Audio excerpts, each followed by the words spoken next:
నామంలో మీకు అందరికీ మనుషుడు దేవుని ద్వారా కొన్ని ఆశీర్వాదాలు పొందుకొని ఉన్నాడని బైబిల్ చెప్తా ఉంది.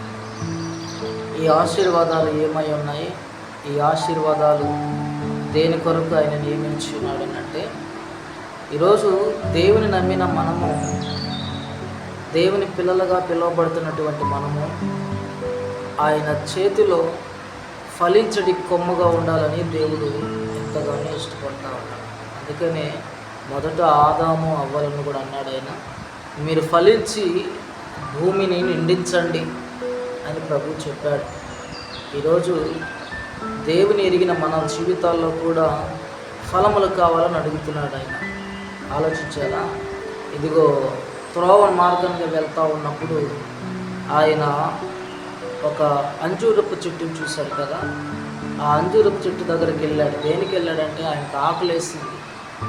ఆకలేసినప్పుడు అతను వెళ్ళి అక్కడ ఏం చూశాడంటే ఫలమును వెతకడం ప్రారంభించాడట. అంటే ఫలం ఆ ఫలమును వెతకడానికి వెళ్ళాడు. వెళ్ళినటువంటి ఆ వ్యక్తికి ఫలము కనిపించపోయేసరికి ఆ తోటమాలితో చెప్తున్నాడు, ఇదిగో ఈ చెట్టు వల్ల ఈ భూమి ఎలా వ్యర్థమైపోవాలి, కాబట్టి ఆ చెట్టు ఉన్నటువంటి స్థలంలో ఏరొక చెట్టు వేయండి అని దేవుడే ఆ తోటమాలికి చెప్పారు కదా.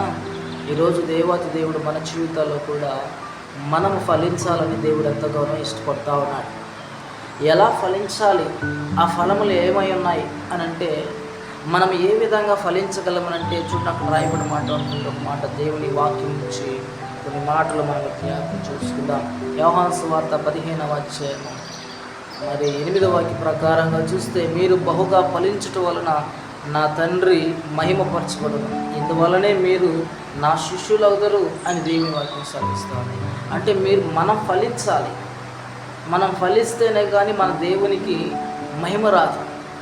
ఫలము అంటే ఫలం దేనికి గుర్తునంటే మన క్రియలకు గుర్తు, మన కార్యాలకు గుర్తు, దేవుని ఆత్మకు గుర్తయినది.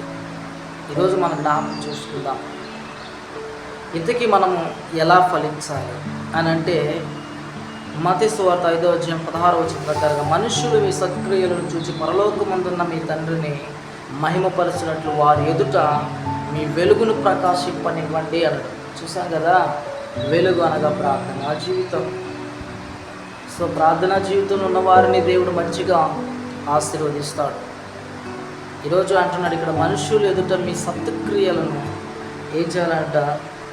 మనుష్యుల ఎదుట మీ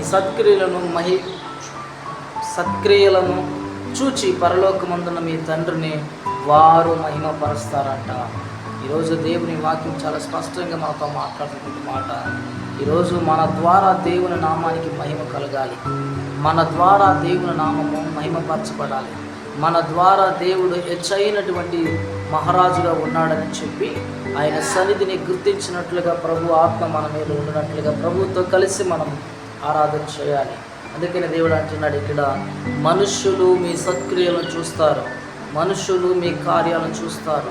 మనుషులు దేవుని యొక్క రూపాన్ని చూడరు, దేవుని యొక్క ఆకారాన్ని చూడరు, కానీ మనుషులు మనలో ఉన్న దేవుని ఆత్మ సంబంధమైన కార్యాలు చూస్తారు.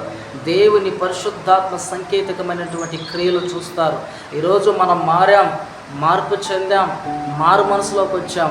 కాబట్టి మార్పు చెందిన మనము మన క్రియలు, మన యొక్క నడవడికలు చూచినటువంటి మన క్రైస్తవ వేతరులుగా ఉన్నవారు మనం చూచినప్పుడు, అరే మునుపటి స్థితిలో వీళ్ళు ఇలా ఉన్నారు, ఈరోజు వీళ్ళు మారారు, మార్పు చెందారు, వీళ్ళు నమ్మిన దేవుడు గొప్పోడు అని వారి నోటగుండా ఎప్పుడైతే ఆ సాక్ష్యం మనల బట్టి వారి నోటగుండా వస్తుందో, ఆ రోజే దేవుడు నీ ద్వారా ఆయనకు మహిమ కలుగుతూ ఉంది.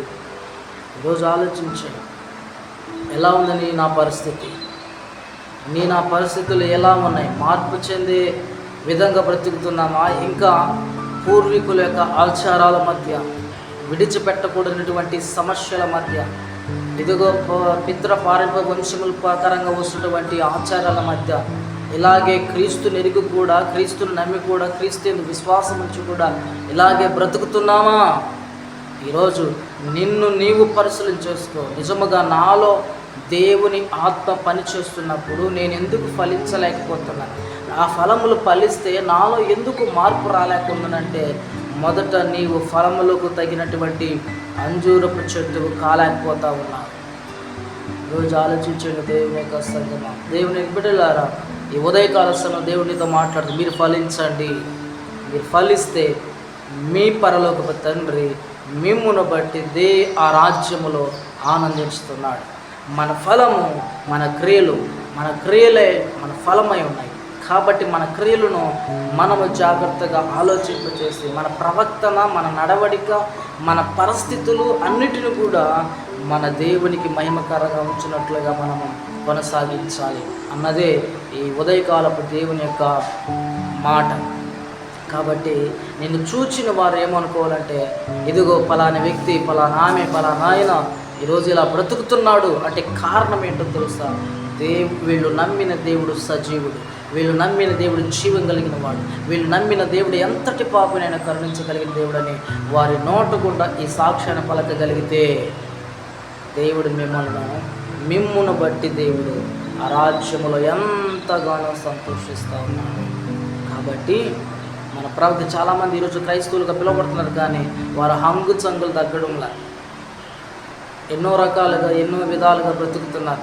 పేరుకు క్రైస్తవులుగా ఉన్నారు, కానీ పేరుకు క్రైస్తత్వంగా జీవిస్తున్నారు, కానీ లోపల ఉన్నటువంటి ఆ ప్రాచీన స్వభావం చనిపోలా, ఇంకా అలాగే ఉన్నాయి, అలాగే బ్రతుకుతున్నాయి. అందుకనే దేవుడు ఈరోజు నీతో నాతో మాట్లాడుతున్నాడు. నీ పరలోకపు తండ్రి నిన్ను గూర్చి మహిమపరచబడాలి. నిన్ను దేవుడు ఎందుకు సృష్టించాడంటే, నీవు ఆయన ద్వారా పరలోక రాజ్యమునకు మహిమకరంగా మార్చబడాలి. భూమి మీద ఉన్నప్పుడే మీ పరలోకపు తండ్రి నిన్ను బట్టి ఆనందించాలన్నదే దేవుని యొక్క ఉద్దేశం. కాబట్టి క్రీస్తుని ప్రియమైన బిడ్డ, ఇది మొదలుకొని ఇదిగో నీ పరిస్థితులను దేవుడు చూశాడు. నీ పరిస్థితులన్నిటి కూడా ఆయన చూస్తున్నాడు. నిన్ను చూచిన దేవుడు నిన్ను బట్టి బాధపడాలనా లేక సంతోషించాలనా, నీవు దేవుని గణపరచాలనా, నీ ద్వారా దేవుడు అవమానపరచబడాలన్నదే ఈరోజు నిర్ణయమై ఉంది. కాబట్టి అంటున్నాడు ఇక్కడ, మీరు ఫలించాలి. మీరు ఫలిస్తే పరలోకపు తండ్రిని దేవుడు సంతోషిస్తాడు. అదేవిధంగా మీ శక్తి క్రియలు అనగా మన క్రియలు ఎదుటి వారి ఎడల చెడ్డవిగా ఉండకూడదు, అవి వ్యతిరేకంగా ఉండకూడదు. క్రీస్తును పోలిన మనము క్రీస్తుని ఆత్మను ధరించుకొని క్రీస్తుకు మాదిరిగా బ్రతకాలనేది దేవుని యొక్క చిత్తం. కాబట్టి ఈరోజు దేవుడు మనతో చిన్న విషయాన్ని బయలుపరుస్తున్నాడు. మనుష్యుల ఎదుట మీరు జాగ్రత్తగా ఉండమని దేవుని మాట సెలవిస్తాడు. కాబట్టి ఈ ఉదయకాల సమయం చూసేటువంటి నీవు దేవుని ఎదుట సరి అయిన త్రోవలో నడుస్తున్నావా? సరి అయిన మార్గంలో బ్రతుకుతున్నావా? సరి అయిన విధానంలో నిన్ను నిలబడి ఉన్నావా? ఈరోజు నిన్ను నువ్వు పరిశీలన చేసుకుంటే పరిశుద్ధాత్మ దేవుడు నిన్ను హెచ్చరిస్తున్నాడు. పరిశుద్ధాత్మ దేవుడు నీతో మాట్లాడుతున్నాడు. ఆయన మాటకు లోబడితే ఖచ్చితంగా నేడు నీవు ఫలమిచ్చేటువంటి ద్రాక్ష తోటగా ఉంటావని దేవుని మాట ప్రకారంగా దేవుడి మాటలు మనం వింటే దేవుడు దీవించి ఆశీర్వదించును గాక. ఆమేన్.